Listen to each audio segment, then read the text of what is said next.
Praise the Lord. Welcome to AIM. Guys, I'm here at the house in Ghana. I'm sitting down here with you on my back porch and I'm bringing you this video. 9 months we have been here in Ghana where we moved from the US. And I asked you guys for your questions, things that you would like to ask me, and I would bring it to you in this video. So here we are. I've written some stuff down, so let's get right into it. First question, do you have steady electric? Yes, we do. There is once in a while when the electric will go out for a little bit. We do have a backup generator, and it's just a simple starting the generator. First you flip the switch off.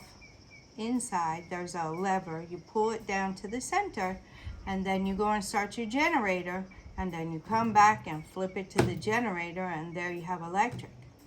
With that generator we can run all the fans, the lights, everything, our refrigerators, freezer,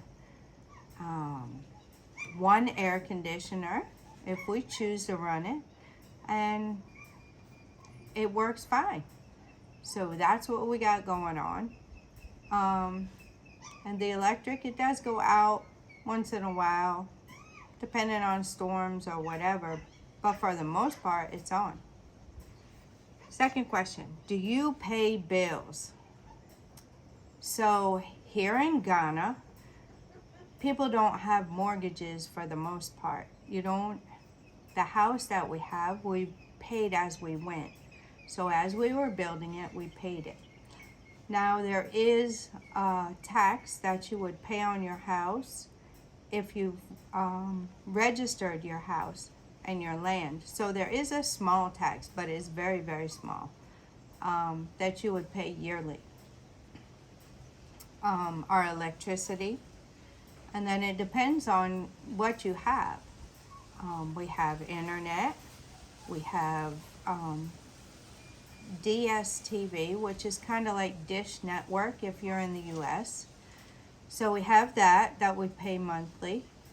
And we have our phones. So if you need data or minutes, that's how that works. So pretty much, you also have your car insurance and stuff like that you pay, depending if you have a car or not. So those are basic things that I would think your question would be asking about bills. But no rent, no mortgage, nothing. Is there anything you miss from the US? Yes. I miss my daughter and my grandson, my church family, and the people that we are friends with and close with there in the US. So I miss the people. I do miss the people. I miss being able to run up to the local Harris Teeter, Walmart.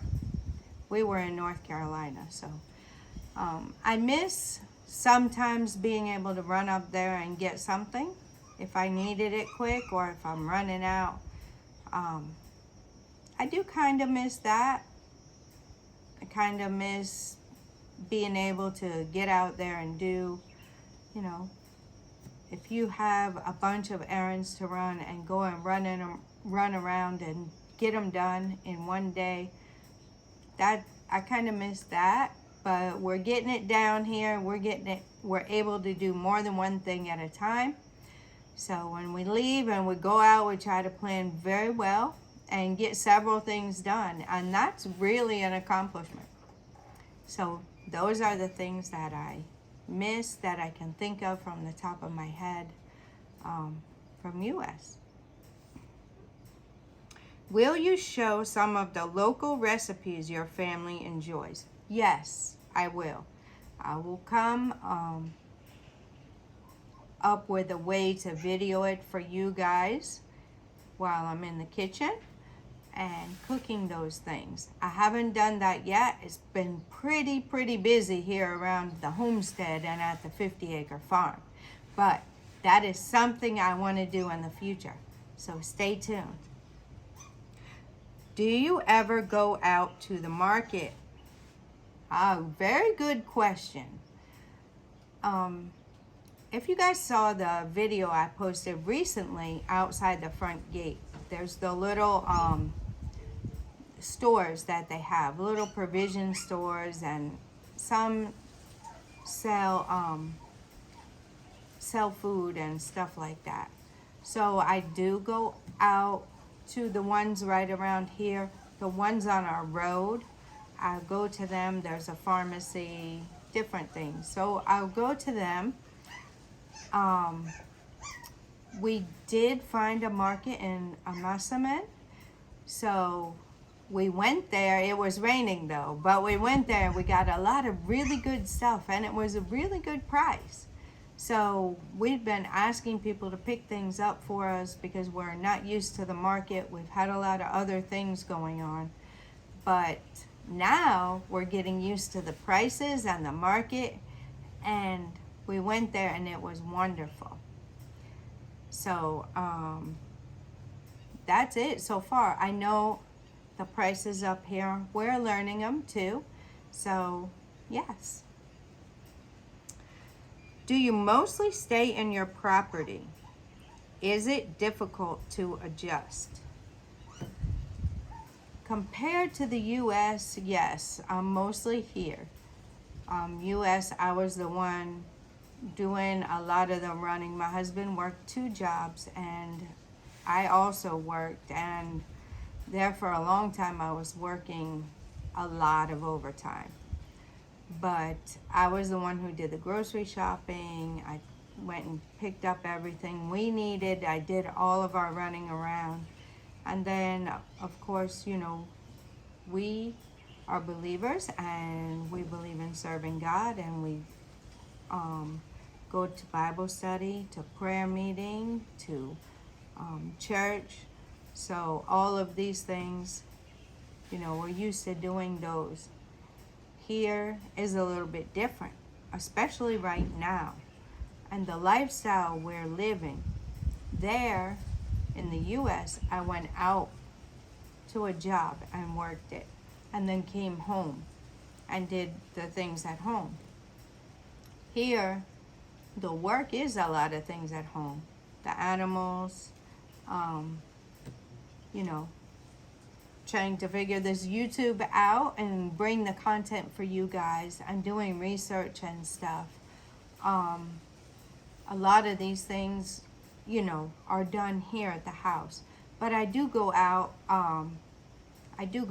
My husband and I have things that we're working on, so we have to go and see things and do things and go to the market, go to the store,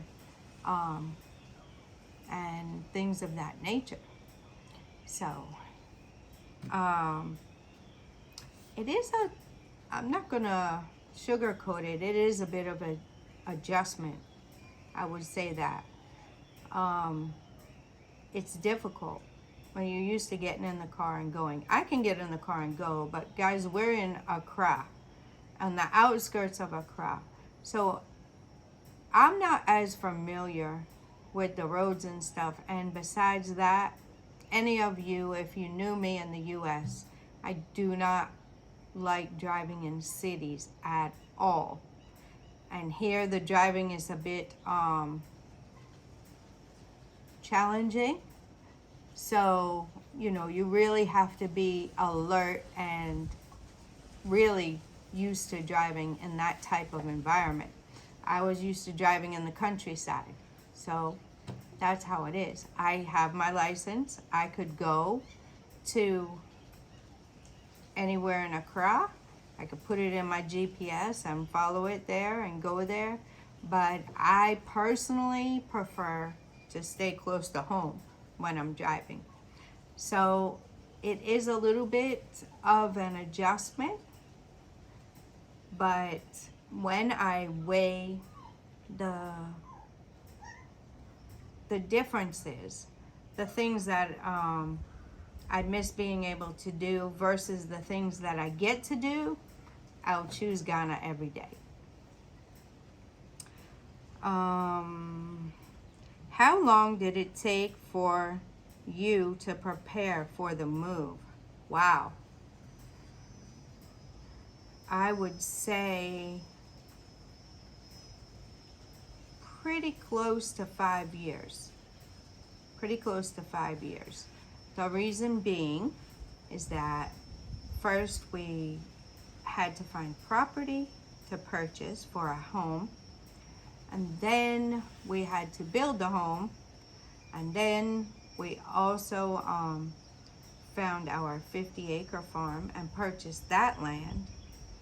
And as we built our home and everything, we prepared, and our preference was to ship our things that we had in the US and also buy some things that we wanted here. So we bought some things also and added them and shipped them, and we shipped our cars. So the preparation took a while. It's pay as you go. So we were paying as we went. So to build the house and everything, the wall, to do everything that we have done before we came, all together it took us about 5 years. So some people pack their belongings in their suitcases and come with what they have in cash and settle and do just fine. For us, it was different. So that's how that was.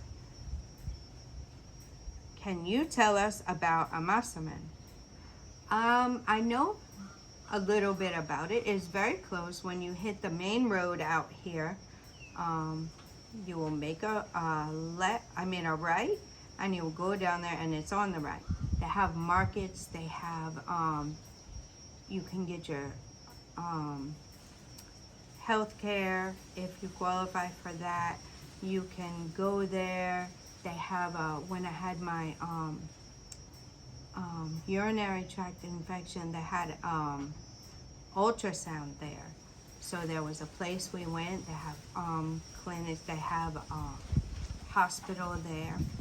They have a Malcolm there, which is somewhat similar to a Walmart.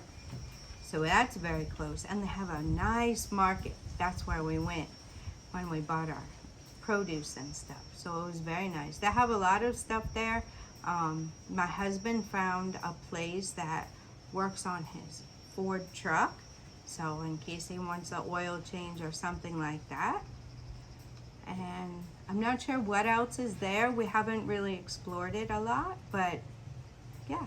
There's also, guys, I was looking for somebody. There was Airbnb places for rent over there. Very, very reasonable. I haven't gone there myself to look at them, but they were very reasonable when I looked on the Airbnb app. So you might want to check that out. Okay. Are there any markets in walking distance? Yes. I think I covered that when I go out my gate and I make a left and I go down there, and on the left there's one lady that I usually buy from. I can walk there. Or when I'm bringing my grandson home from school, I might ride up there and we'll go and buy some little things that we want. Yeah, they sell fried yam right outside the gate, up just a little bit. They also sell house of cocoa up there. So there are some little shops and things within walking distance to get your provisions and whatever. They have some produce at that one store we go to, and like seasonings and some canned goods and stuff like that. So you don't have to go far. What is the plan for the goats? Guys, our goal is to be as self-sufficient as possible. I mean, I'm not talking about off-grid. I would love that, because you never know when the power might go out. We're kind of can be like that if we want, but I'm talking about self-sufficient. raising your own animals for your consumption and also growing your own food. So that is ultimately our goal. So I don't know. If you ask me about baby girl and big mama, I don't plan on asking my husband to butcher them and put them in a soup anytime soon. So the plan for that, though, is to be self-sufficient. That's the plan in the future. How did you start your farm? Okay, the mini farm here, we just started one animal at a time.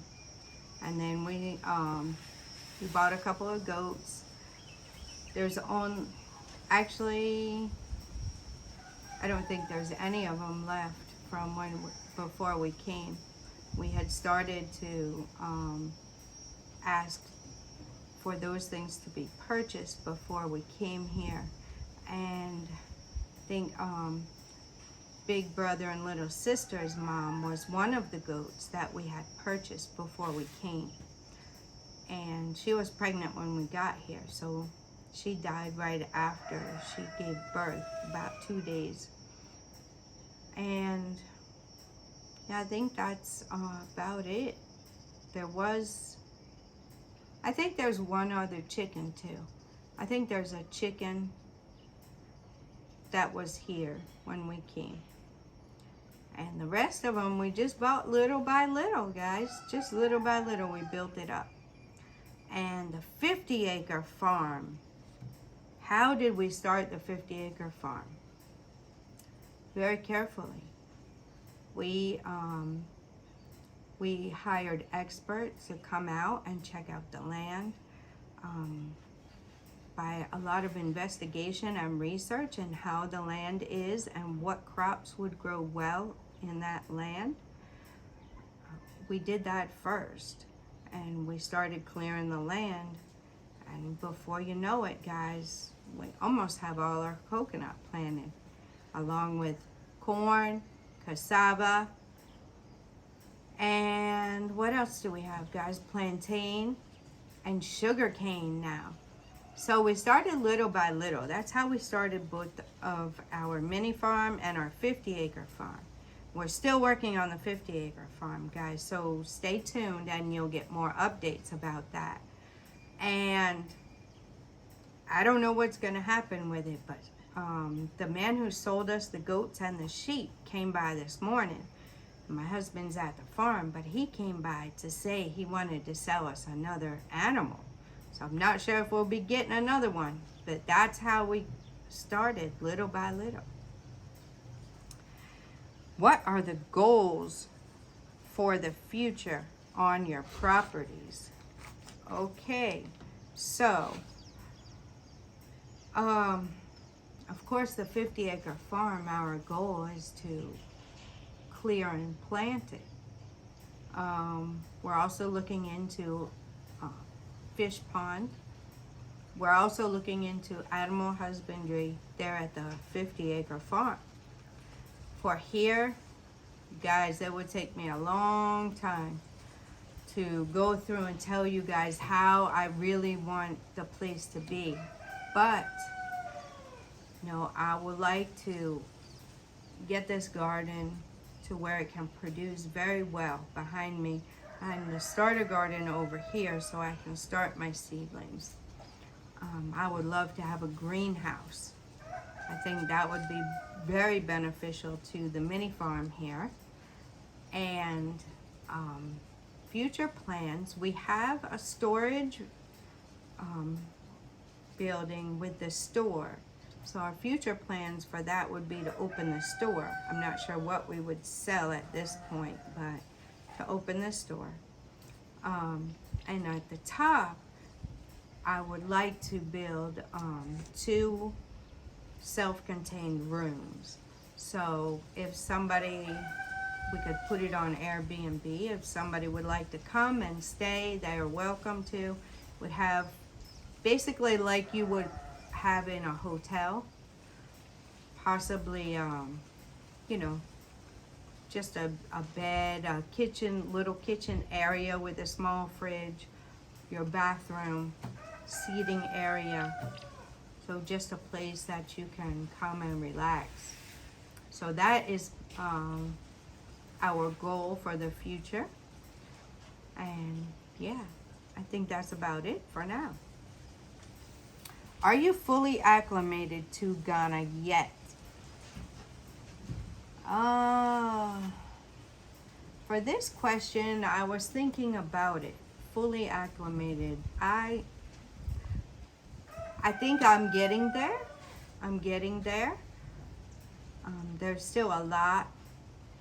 Like I said, I haven't traveled out to the main road yet in a car. I'm free to, but I haven't done that yet. So, you know, as far as being able to get around and everything, not so much. As far as the culture and the lifestyle and all of that, I believe I'm pretty well acclimated to that because my husband is from Ghana. So I've been around the culture for many, many years now. So I'm acclimated to that. I'm learning nuances here and there, and so is he because we've been in the U.S. for so long. So I'm getting there. How are you coping? I'm coping just fine. I'm coping just fine. You know, the challenges and everything, every day is different. So we thank God for that. And in all things, I give glory to God because He's my rock, my strength, my hope, my joy, my peace, my everything. So as far as coping, you know, I'm trusting in God for everything. And He's the one who guided us here. He's the one who provides everything. So as far as coping, I'm coping just fine. What gives you joy of making this huge decision? There are several things, and I haven't put them in order or anything, but one of the things is for my husband to be able to get the respect he deserves and to be able to quit working so hard for somebody else. For me, it's also being able to work hard and build our future instead of working hard to build someone else's future. If you guys know how it works in the U.S., you go, you work hard, you put your all into your work. Work is unto the Lord.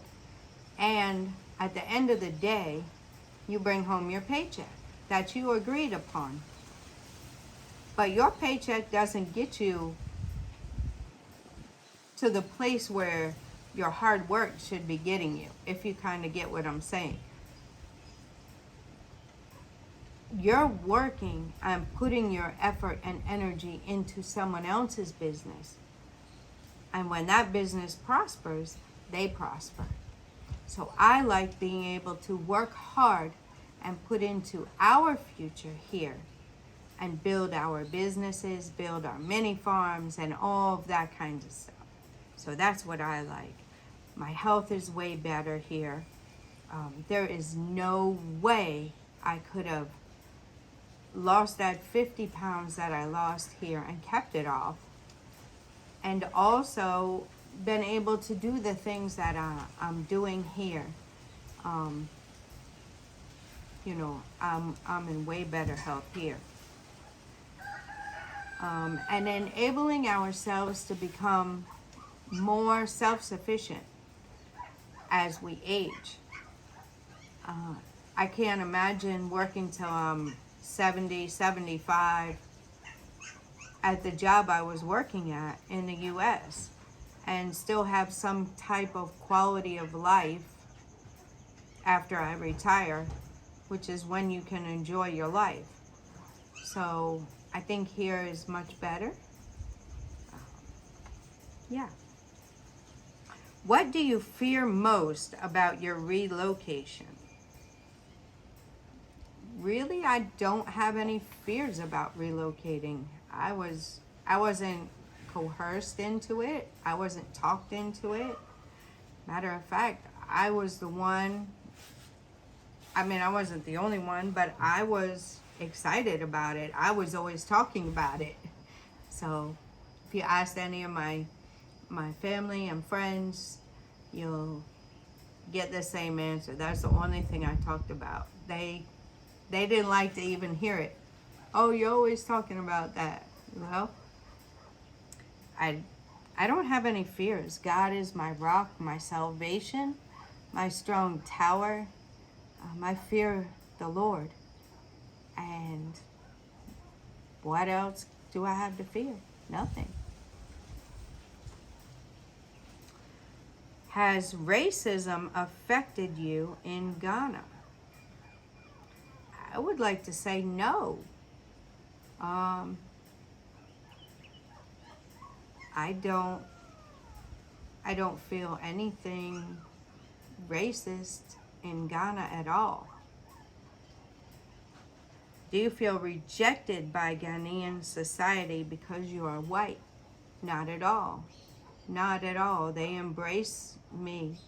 So, I mean, everybody has been very nice. Nobody has rejected me or pushed me aside. They've embraced me, loved me. So that's how that is. And then also part of the question was, is it a consideration in where you go or don't go? This one, it's not to do with racism, but it's to do with the perception that I'm going to generalize, so it's not always the rule, but it's a consideration where I go and where I don't go when I'm dealing with buying things that I don't know the price of. So normally they think, and it's not just me, it's my husband too, but normally when they can tell that you have lived abroad and you're here, they think that you have a lot of money. So some of the people will try to overcharge you when you're going to buy something. Prices aren't written in stone here, so they try to up the price. Even it depends on the car you drive sometimes. If you're driving a really nice car, like if my husband's driving his truck, well, they'll charge him extra for a bottle of water, the street sellers, because of the vehicle he's driving. He can drive the little car, and then it's a different price. So that's how that is. As far as, anybody treating me different because I'm white, no. They might say, oh, Bruni, which means white person, I believe. And it's fine. They're usually smiling, waving, saying hi when they're saying that. So I always joke with my grandson. I said, you see, they know my name. I'm famous. And you're not. They didn't know your name. Did they call you your name? So we always joke about that. What is the valuable experience you have learned living in Ghana? And also the comment was, it is hard to believe the Ghana success story. So the valuable experience I've learned so far is, number one, learn the culture and understand it. Sometimes they might say or do something that you perceive a different way. And you might think it means one thing, but it doesn't. It doesn't even mean the thing you think it means. So make sure you learn the culture and you learn how things are, so you don't misinterpret somebody's actions or words or whatever. They don't mean anything. Okay, I'll give you an example. One of our family members said I was looking fat. Well, I'd lost 50 pounds. You know, you don't normally tell a woman she's looking fat. It was another woman, but she didn't mean it like that. She meant it like you look healthy. So, you know, those are the types of things that if you don't understand, you might get a little bit like, hey, what's she calling me fat for? But if you understand where they're coming from and what they're saying, you know, that won't happen.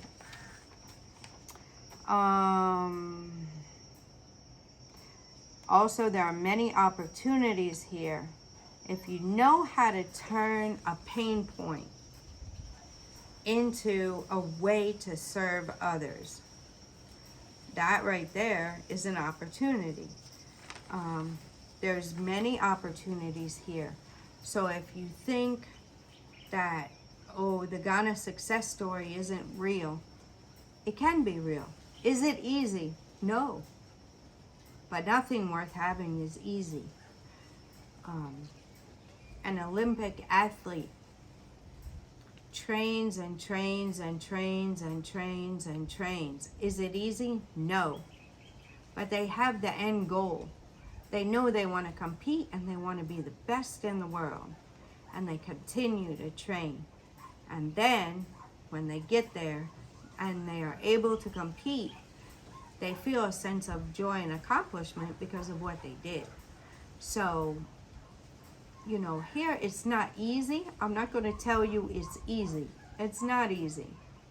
But the opportunities are there. Look at in America when they first were exploring the land and stuff. Do you think it was easy for them to travel across the land like they did and explore new territories and stuff? No, it wasn't easy. It wasn't easy at all. But they did it. They did it. So the same thing here. It's not easy, but it's doable. And you can succeed here in Ghana. The key is to have somebody help you who has already done it, already been through the pain points, and learn from that person. To have somebody who has already established valid, reputable connections in maneuvering around, whether it be getting your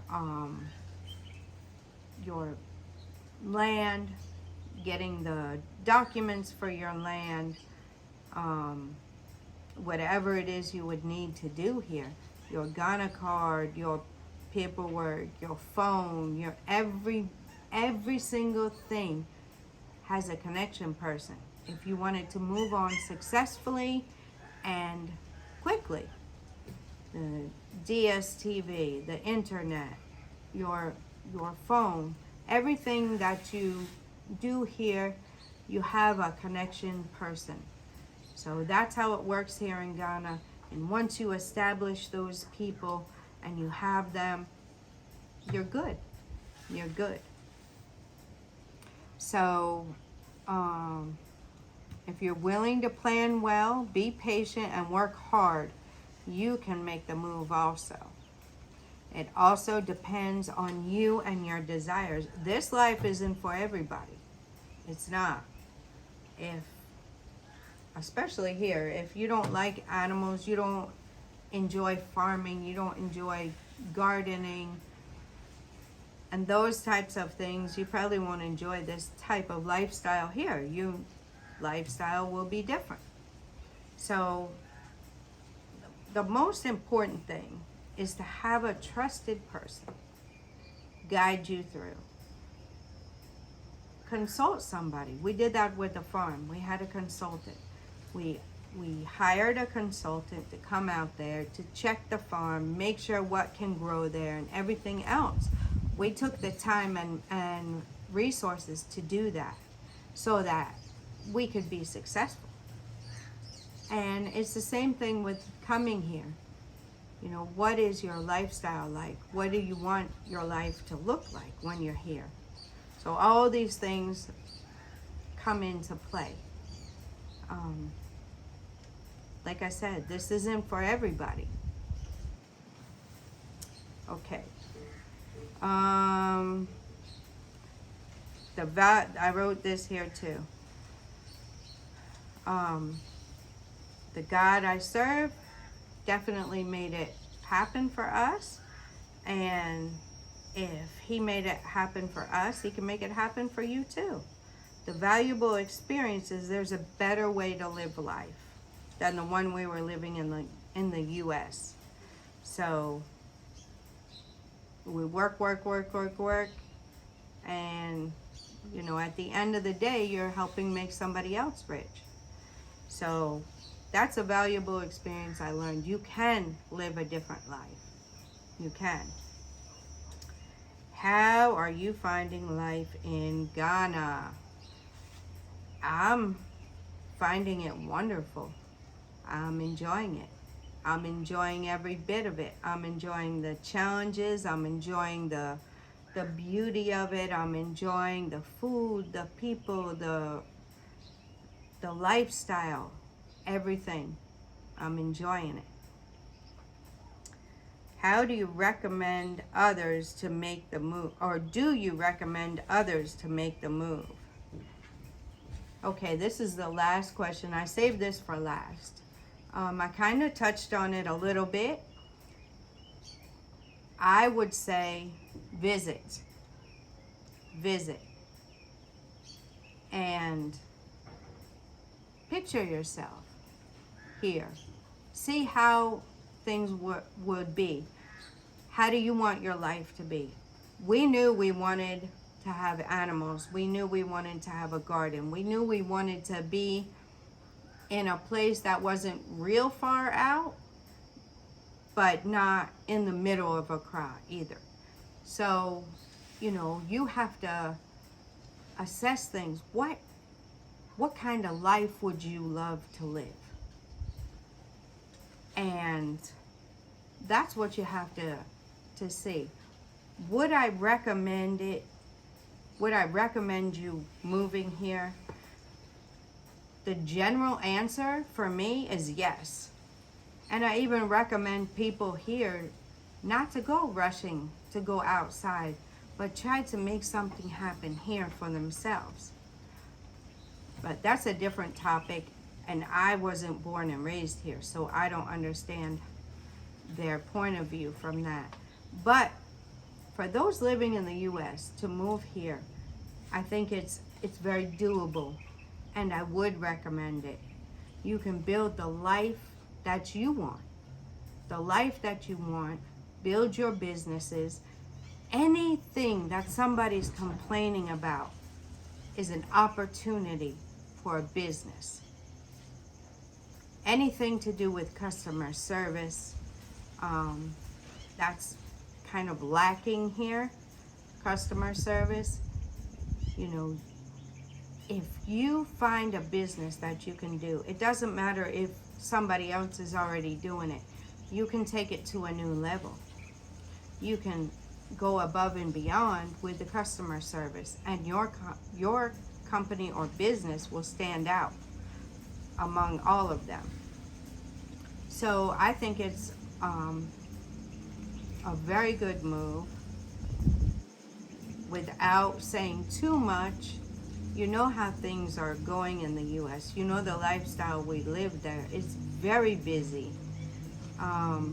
And then when you're like that and you're tired and busy, you don't tend to make good food choices either, which hurts your health. So those types of things, you don't really have time to do things you enjoy. So I would say, yes, I do recommend it in general. So that was my last question.